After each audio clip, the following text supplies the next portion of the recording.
Hi friends అందరికి తోటలోకి అయితే అన్నం పెడుతున్నా. ఇంటికాడ తినాలనిపిస్తలే. ఇంతకుముందుకే చాయ్ తాగిన. మామూలు కూడా తింటలేదు ఈరోజు అన్నం. ఇగో నేనైతే తొందరగా తింటున్నా. నాకైతే బాగా ఆకలి అవుతుంది. పొద్దుగాలే ఆకలి అవుతుంది నాకు. మాదైతే కందిపప్పు. పప్పు అంటే ఇష్టం మామూలు. ఏంటి హాయ్ చెప్పు. ఇక మామూలు గాజులు వేసుకుని చూడండి. ఎన్నెళ్ళు ఏం చేసుకున్నావు? అమ్ములు పెండ్లి పోతున్నావా?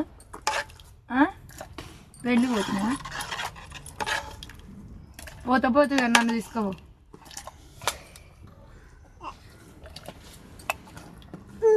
అన్నం పెట్టుకుని అయితే తోటలో పోవాలి. తింటావా నువ్వు ఇప్పుడు అన్నం? ఇక మామూలు